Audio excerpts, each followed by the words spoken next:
Hello and welcome to all. आप सभी का स्वागत है फिर से एक नए टॉपिक में। जैसे कि आज का हमारा टॉपिक भारतीय संविधान की अनुसूचियां हैं। तो वर्तमान भारतीय संविधान में कितनी अनुसूचियां हैं? तो 12 अनुसूचियां हैं। हम प्रति एक पर चर्चा करते हैं। चलिएगा दोस्तों, वीडियो शुरू करते हैं। तो बात करते हैं कि प्रथम अनुसूची में कि भारतीय संविधान में प्रथम जो अनुसूची है इसके अंदर क्या वर्णित है। यह बताया गया है कि भारत जो है वो राज्यों का क्या होगा? संघ होगा। भारत राज्यों का क्या होगा? संघ होगा। भारतीय राज्यों का संघ होगा। यह है प्रथम अनुसूची में बताया गया है। और बात करते हैं अगले दूसरी अनुसूची की, यानी द्वितीय अनुसूची की बात करें तो इसमें क्या बताया गया है? इसमें बताया गया है कि भारतीय राज्य व्यवस्था के विभिन्न पदाधिकारी, इन उच्च पदाधिकारियों के बारे में क्या बताया गया है? वेतन के बारे में बताया गया है। क्या बताया गया है? वेतन के। एक बार फिर से रिपीट करेंगे। जैसे राष्ट्रपति, राज्यपाल, लोकसभा अध्यक्ष एवं उपाध्यक्ष, राज्यसभा के सभापति और उपसभापति, विधानसभा के अध्यक्ष एवं उपाध्यक्ष, विधान परिषद के सभापति और उपसभापति, उच्चतम न्यायालय और उच्च न्यायालय के न्यायाधीश एवं भारत के नियंत्रक एवं महालेखा परीक्षक आदि को प्राप्त होने वाले वेतन और जो भत्ते बोलते हैं, जो पेंशन बोलते हैं, इन सब चीज़ों का इसके बारे में क्या किया गया है? वर्णन किया गया है। किसमें? द्वितीय अनुसूची में। बात करते हैं तृतीय अनुसूची में, यानी कि तीसरी अनुसूची में क्या वर्णित है। तो तीसरी अनुसूची की बात करें तो इसमें जैसे राष्ट्रपति, उपराष्ट्रपति, मंत्री एवं उच्चतम एवं सर्वोच्च न्यायालय के न्यायाधीश जब ये अपना कार्यभार पर बैठते हैं, कार्यभार संभालते हैं, अपना पद ग्रहण करते हैं, तो उनके समक्ष क्या लेते हैं? शपथ लेते हैं। तो इसमें क्या वर्णित है? शपथ। तीसरी अनुसूची में क्या वर्णित है? शपथ। यानी उच्च अधिकारियों के वेतन का वर्णन है द्वितीय अनुसूची में और शपथ की वर्णन है तीसरे में। और बात करें हैं नंबर 4वीं अनुसूची में क्या है कि नंबर 4 अनुसूची में क्या वर्णित है। तो इसके अंतर्गत 4वीं अनुसूची में राज्यसभा में राज्यों के प्रतिनिधित्व का वर्णन किया गया है। 4वीं अनुसूची में जैसे विभिन्न राज्य हैं तथा उनके संघीय क्षेत्र और राज्यसभा में प्रतिनिधित्व का वर्णन है। तो जैसे मैं लिख देता हूँ, राज्यों व संघीय क्षेत्रों की राज्यसभा में प्रतिनिधित्व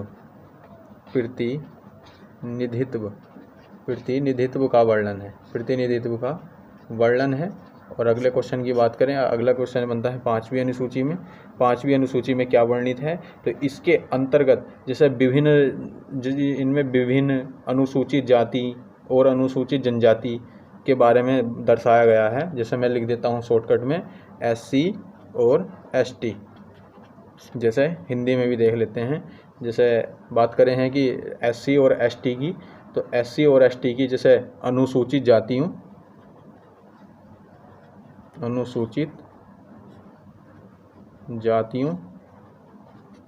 और अनुसूचित जनजातियों अनुसूचित जातियों और जनजातियों के प्रशासन और नियंत्रक, यानी कि नियंत्रण बोल सकते हैं, प्रशासन और नियंत्रण के बारे में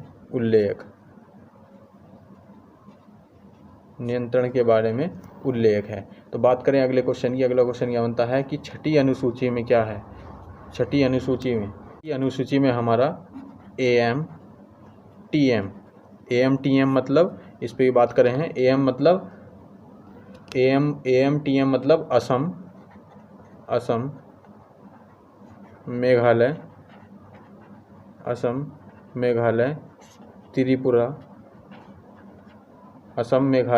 त्रिपुरा। और M से बात करें, M से क्या बनेगा? तो M से बनेगा मिजोरम। तो AM TM शॉर्टकट में याद रख सकते हैं, जैसे असम, मेघालय, त्रिपुरा और मिजोरम। इन सब में क्या है? जनजातियों के क्षेत्र के इनमें जो जनजाति हैं, जनजाति क्षेत्र हैं, जनजाति क्षेत्र प्रशासन के बारे में प्रावधान है। नंबर 7वीं अनुसूची। नंबर 7वीं अनुसूची में क्या है? इस 7वीं अनुसूची में संघ सूची का वर्णन है। इसमें क्या है? 7 से संघ, 6 से सूची।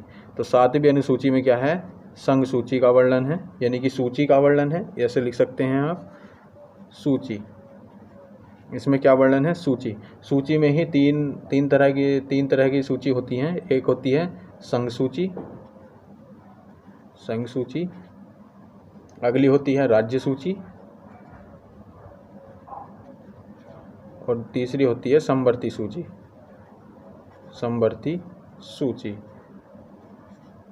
सूची। इन पे भी बाद में डिटेल में देखेंगे इन सबको।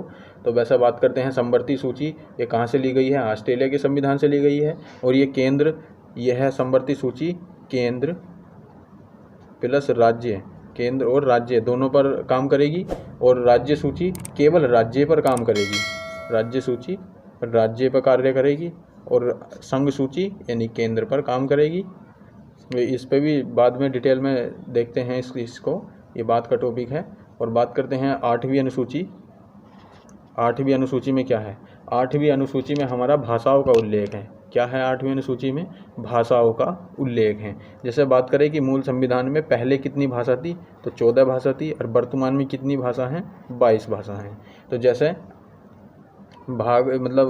8वीं अनुसूची में क्या वर्णित है? भाषा। क्या वर्णित है? भाषा। अब बात करें 9वीं अनुसूची में। 9वीं अनुसूची में क्या है? तो 9वीं अनुसूची की बात करते हैं,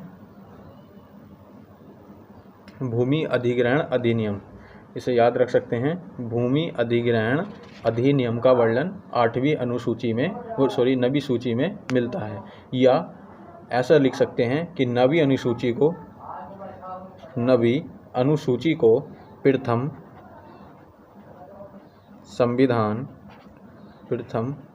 संविधान संशोधन। बात करें प्रथम संविधान संशोधन कब हुआ था? तो ये हमारा 1951 में हुआ था। भारतीय संविधान में प्रथम संशोधन 1951 में हुआ था। तो ये 9वीं अनुसूची प्रथम संशोधन 1951 के तहत जोड़ी गई थी। और इसमें क्या वर्णन है? इसमें भूमि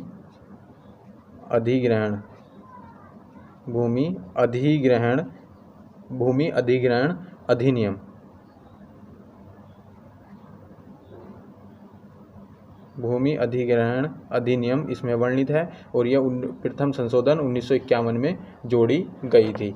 और अगले क्वेश्चन की बात करते हैं। अगला क्वेश्चन क्या कहता है कि 10वीं अनुसूची, भारतीय संविधान की 10वीं अनुसूची क्या कहती है? तो 10वीं अनुसूची बताती है दल बदल।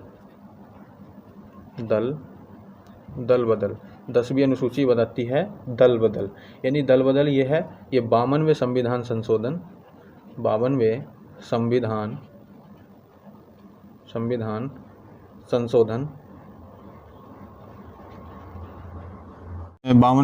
संशोधन कितना? 1985 के तहत यह 10वीं अनुसूची भारतीय संविधान में जोड़ी गई है, जिसमें दल बदल नामक शब्द का जिक्र मिलता है। बात करें 11वीं अनुसूची कि भारतीय संविधान में 11वीं अनुसूची किससे संबंधित है?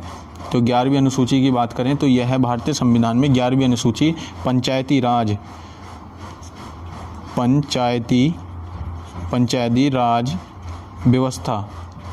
राज व्यवस्था का उल्लेख भारतीय संविधान की 11वीं अनुसूची में मिलता है। और बात करें 12वीं अनुसूची में क्या वर्णित है? तो भारतीय संविधान की 12वीं अनुसूची में जो अनुसूची के अंतर्गत शहरी क्षेत्र एवं स्थानीय जो प्रशासन या स्वशासन जो संस्थाओं का उल्लेख कर रहे हैं, उन्हें संवैधानिक दर्जा प्रदान किया गया है। या बात करें कि सिंपल सी भाषा में कि नगर पालिका, 12वीं अनुसूची में है नगर पालिका।